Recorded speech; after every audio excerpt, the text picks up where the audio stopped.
এটি আমার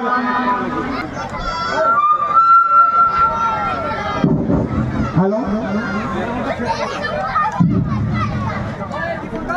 এটি আমার সম্বর্ধনা পর্ব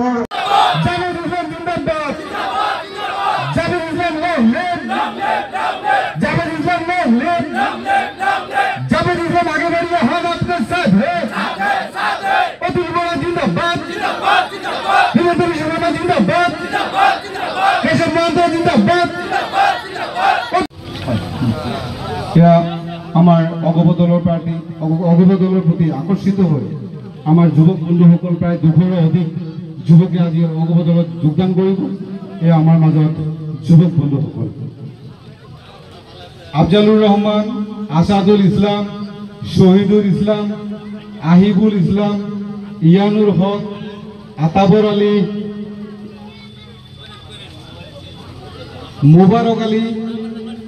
নূর ইসলাম আবুল কালাম আজিয়াল হক আলী হোসেন হামিদুল ইসলাম হাফিজুর সবাই নিচে নামি যাও হাফিজুর জাকির হোসেন জাভেদ ইসলাম ডাঙৰীয়াৰ কথা শুনিম বুলি আৰু তেওঁক চাম বুলি অপেক্ষা কৰি আছে গতিকে তেওঁকে আমি নিশ্চয় আগবঢ়াই দিব লাগিব তথাপি দল ভাৰতীয় জনতা পাৰ্টীৰ এজিপিৰ তৰফৰ পৰা দুটা কথা আপোনালোকৰ ওচৰত আমি ৰাখিব বিচাৰিছোঁ আজি প্ৰতিটো 5 বছৰৰ মূৰে মূৰে আমি ইলেকশ্যন আহে আমি ভোট দিওঁ আৰু ৰাইজে ভোট দিয়াতে ধন্যবাদ হ্যালো রকিবুল হোসেন সাহেব 15 বছর মন্ত্রী ছিল না কোনোদিন আমাদের কথা একদিন বললো না আমাদের কোনো চাকরি বাকরি দিল না আমাদের এখানে আসলো না আমাদের চিনে না ওনাদের বাড়িতে ঢুকতে দিল আমাদের কোকরাঝারে যে ঘটনা ঘটেছিল নৃশংস হত্যাকাণ্ড আমি 3 মাস ছিলাম সেখানে ঘর বাড়ি করে ছারখার হয়েছিল তখন আমি 3 মাস ছিলাম রকিবুল হোসেন ইনচার্জ ছিল আসাম সরকারের তরফ থেকে ল এন্ড অর্ডার মেইনটেইন করার জন্য ওনাকে দায়িত্ব দিয়েছিল সেই অবস্থায় রাখিয়া মানুষকে উনি লন্ডনে অলিম্পিক খেলা দেখে দিয়েছিল ওই টাইম যোৱাকালি আমি নমিনেশ্যন সাবমিট কৰিছোঁ এক ঐতিহাসিক মুহূৰ্ত আছিল যোৱাকালি আৰু বিপুল সঁহাৰি জীৱনত আমি আশা কৰা নাছিলোঁ যে এনেধৰণৰ আমাৰ স্থানীয় মানুহ ধুবুৰীবাসী মানুহ স্থানীয় কেণ্ডিডেট হিচাপে স্বতঃস্ফূৰ্তভাৱে আহি মোক দোৱা আশীৰ্বাদ কৰি গৈছে আমি নিশ্চিত তাৰ কাৰণে এনে আগৰ পৰা আমি গম পাই আছোঁ য'তে গৈ আছোঁ এটাই আৱাজ যে আমাৰ স্থানীয় আমাৰ প্ৰাৰ্থীক আমি ভোট দিম আৰু বাহিৰৰ পৰা অহা যিসকল আহিছিল তেওঁলোকে ইতিমধ্যে কোনোবা এজন মন্ত্ৰী আছিল 15 বছৰ কোনোবা এজন এমপি আছিল আমাক একো কৰা নাই আৰু আমি ভৱিষ্যতৰ কথা এতিয়া আমি চিন্তা কৰিম আৰু চৰকাৰ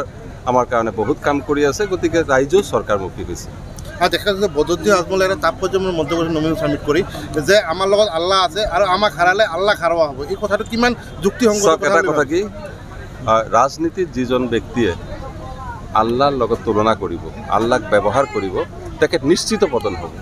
তেওঁলোক নিশ্চিত পতন হ'ব আল্লাহ এইটো বৰদাস্ত কেতিয়াও নকৰে আৰু দেখা গৈছে যে কংগ্ৰেছে একটা অভিযোগ উত্থাপন কৰিছে বদৰুদ্দিনৰ যিখন হেলিকপ্টাৰ সেই হেলিকপ্টাৰ বিজেপিৰ পৰা প্ৰদান কৰা হৈছে বুলি তেখেতসকলক তথ্য আছে বুলি ৰকিবুল হোসেন কংগ্ৰেছ পাৰ্টিয়ে কৈছে কংগ্ৰেছ পাৰ্টিয়ে স্পষ্টীকৰণ দিব আৰু যিহেতু কালি এটা নিউজ আপোনাৰ বিৰুদ্ধে ওলাই আছে যে আপুনি কৈছে যে ৰকিবুল হোসেন মিয়া বদৰুদ্দিন আজমল মিয়া চালানি মিয়া খাটাও এই কথাখিনি কিমান সত্য মই আপোনাৰ পৰা প্ৰথম শুনিলোঁ এই কথাটো আমাৰ মুখেৰে কেতিয়াও জীৱনত এইবিলাক কথা ওলোৱা নাই আৰু ওলাৰ সম্ভাৱনাও নাই কাৰণ আমি এনেধৰণৰ ৰাজনীতি কেতিয়াও নকৰোঁ জাত পাত ধৰ্মলৈ আমি কেতিয়াও ৰাজনীতি নকৰোঁ আৰু যি কথাটো কৈছোঁ মই দুখিত এইবোৰ কথা নিউজত কেনেকৈ বাজে আৰু কোনে ক'লে এইবোৰ কথা আৰু যোৱাবাৰ মই আপোনালোকে নিশ্চয় জানে যে যোৱাবাৰ মোক হিন্দু সজাইছিল ভাইৰেল কৰি দিছিল মোবাইলে মোৰ নাম যাদৱ দাস হৈছিল ঠিক 2 দিন আগত এওঁলোক এই 15 দিনৰ ৰাজনীতি কৰিহে মানুহৰ লগত ব্লেকমেইলিং কৰে আৰু 5 বছৰ কৰি এমপি হয় কিন্তু এইবাৰ ৰাইজ আগতেই এবাৰ সজাগ হৈছে এই 15 দিনত ভুল নাযায় 15 দিনৰ মিছা কথাবিলাক অপপ্ৰচাৰ যিমানে কৰক এইবাৰ ৰাইজে আশ্ৰয় নিদিব ৰাইজে এইবাৰ একচেপ্ট নকৰিব আপুনি মূল প্ৰতিদ্বন্দ্বী কোন হ'ব আমাৰ প্ৰায় 20-25 দিন ধৰি আমাৰ ৱাৰ্কাৰ্ছবিলাক কৰ্মীবিলাক কাৰ্যকৰ্তাসকলে বহুত ধুনীয়া কাম কৰি আছে উইথ প্লেনিং। আমাৰ দিনে দিনে ইমান ইম্প্ৰুভ হৈ আছে যে আমি অভিভূত হৈছোঁ, আমি উল্লাসিত হৈছোঁ যে আমাৰ ৱাৰ্কাৰ্ছবিলাক ইমান ইউনাইটেড হ'ব পাৰিছে। আৰু মিত্ৰজোঁট আপোনালোকে জানে AGP, BJP আৰু UPPL প্ৰত্যেকে লাইনত ভাল কাম কৰি থকাৰ কাৰণে আমাৰ ইম্প্ৰুভটো যথেষ্ট বেছি হৈ আছে। আৰু এয়াই আজমল ডাঙৰীয়া আৰু কংগ্ৰেছৰ যিহেতু ইম্প্ৰুভ হোৱাৰ কোনো স্থল নাই, তেওঁলোকৰ কোনো পচিবিলিটি নাই, তেওঁলোকে কিয় ইম্প্ৰুভ হ'ব? ইম্প্ৰুভটো হোৱাৰ কথা নাই। এজন মন্ত্ৰী আছিল 15 বছৰ আৰু এজন 15 বছৰ MP আছিল, গতিকে তেওঁলোকৰ ক'বলগীয়া একো নাই, শূন্য, কামতো শূন্য। আৰু আগন্তুক দিনত যিটো ইহঁতৰ যিটো সম্ভাৱনা, এই সম্ভাৱনা ৰাইজে এতিয়া একচেপ্ট নকৰে যে ইহঁতৰ দ্বাৰা আমাৰ একো নহ'ব। ইহঁতে আমাক ক্ষতি কৰিলে, দেশ এফালে গ'ল, আমাৰ প্ৰগতি এফালে হৈ আছে, আমি আকৌ অৱনতি, আমাৰ অঞ্চলটো আমাৰ অৱনতিহে গৈ আছোঁ, আমাৰ অৱনতিৰ ফালেহে গৈ আছোঁ। গতিকে আমি উন্নয়ন লাগে, আমাৰ উন্নয়ন আমাৰ দৰকাৰ। আমাৰ নেক্সট জেনেৰেশ্যনৰ কথা আছে, আমাৰ ল'ৰা ছোৱালীৰ কথা আছে। আৰু চৰকাৰ যিহেতু সামগ্ৰিকভাৱে উন্নয়নৰ দায়িত্ব লৈছে, এই চৰকাৰৰ প্ৰতি আমাৰ আস্থা আছে। গতিকে সেই হিচাপে মই স্থানীয় প্ৰাৰ্থী হিচাপেই হওক আৰু চৰকাৰৰ যিহেতু আমাৰ চৰকাৰ নিশ্চিত হ'ব, গতিকে চৰকাৰৰ ৰুলিং পাৰ্টি হিচাপে হওক মোক এইবাৰ একচেপ্ট কৰিব বা একচেপ্ট কৰিছে ইনশাআল্লাহ। Thank U.